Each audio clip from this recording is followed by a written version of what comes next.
électronique, il y avait de la filature contre 2 députés libéraux.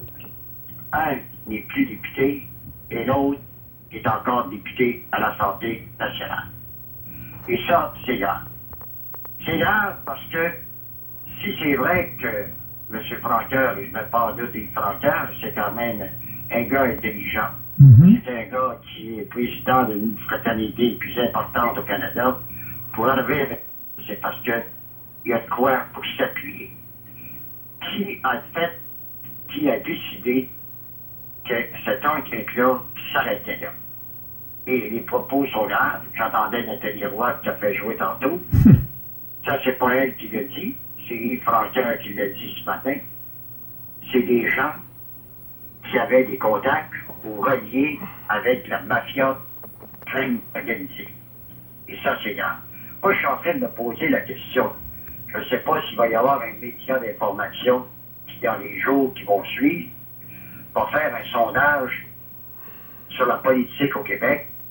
Mais on sait que le Parti libéral de M. Couillard a passé par des tempêtes depuis qu'il est premier ministre. Puis quand tu te rends compte de ça, tu te dis, ben, ils sont à terre.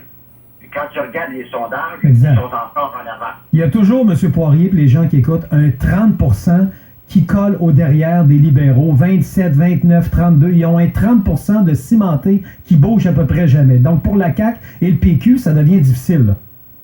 C'est très difficile. Et puis, moi, j'ai écouté Pierre Moreau hier, qui a savonné et qui a développé les médias d'information, surtout le bureau des enquêtes. Il a dit que c'était du journaliste c'était pas du journaliste avec un éthique qui ont sorti des affaires. Je ne sais pas comment est-ce qu'on va sortir de ça. Déjà, le public en général au Québec a très peu confiance à des gens de la politique. Les partis politiques cherchent d'avoir des noms pour amener du monde. Et malheureusement, il y en avait qui me disaient, là, il n'y en a plus question. Que je songeais à m'en aller en politique. Je parle pas de moi, là. Je parle de personnes qui ont peut-être pensé d'aller en politique. Et non, moi, je m'en irai pas là. Puis tout ce qui sort. Alors là, on le sait. D'abord, il faut partir du principe qu'il y a une guerre entre le gouvernement et les corps policiers au Québec. Et bien, on le voit.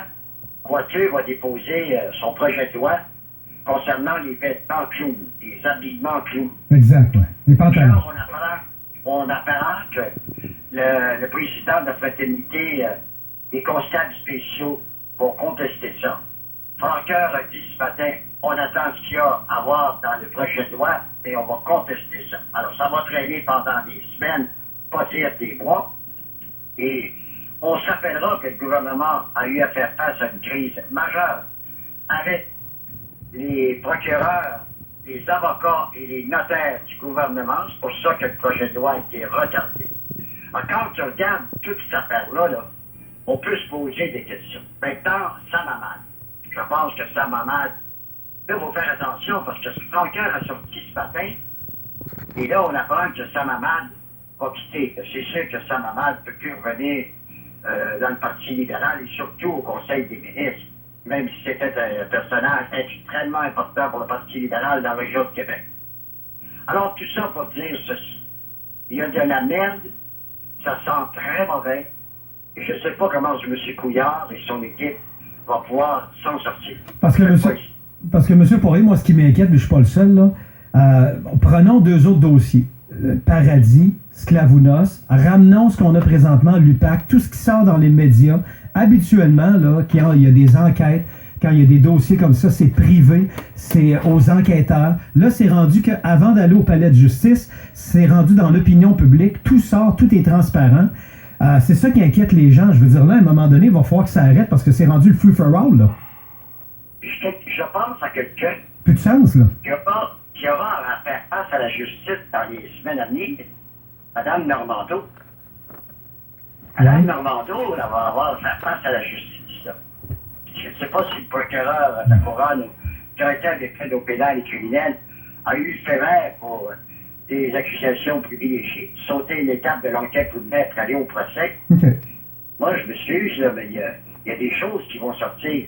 Mme Normando, moi, je la jugerai pas, là. Mais Mme Normando, si elle est coincée, elle ne partira pas tout seul. Il y a des gens qui vont avoir les fesses serrées. N'oublions pas qu'elle était vice-premier ministre du Québec. Non, non, c'est quand même influent. Moi, je reviens à ceci. Où est allé l'argent? Très important. Oui, il y a beaucoup de millions. On parle de 10 millions par année pendant quelques années. Alors, quand tu regardes ça, puis tu te dis, c'est sale, la politique. Comment que c'est pas nouveau? Dans les années 60, dans les années 70, dans les années 80, à l'arrivée de Jean Lesage, à l'arrivée de Robert Bourassa, il y a eu des choses qui sont sorties. Expo 67, l'administration de la pauvre, puis tout ça. Et c'était pas suivi comme c'est suivi aujourd'hui. Il n'y avait pas tant de journalistes qui était possible de faire des dossiers. Parce que là, maintenant, le bureau des enquêtes, en plus de faire des enquêtes à Montréal, ils ont un bureau des enquêtes par monsieur, qui est l'ancien du Devoir, qui est devenu correspondant, Antoine. Alors, tout ça, là, je regarde ça, moi. Honnêtement, là, je vais renverser. Et si des choses se sont passées, il va falloir que quelqu'un mette son pied à terre. Puis, qu'on le veuille, qu'on ne le veuille pas, le parti politique, même si on nous dit le parti politique n'a pas affaire avec le parti de la justice, je m'excuse. Il y a des gens aujourd'hui qui ont du stand rouge et noir parce qu'ils ont fermé les yeux. Entre autres, un personnage important dans la région de Québec, dont Marc Bellemare avait dénoncé. Il n'a jamais été accusé. Puis aujourd'hui, ce gars-là, pas de petit stand rouge et noir. On va voir l'évolution, M. Poirier, la suite des choses. La bonne nouvelle, c'est qu'on se reparle encore demain pour la dernière de la semaine. Portez-vous bien. J'espère bonne fête de l'émission. Claude Poirier, toujours un plaisir, cher.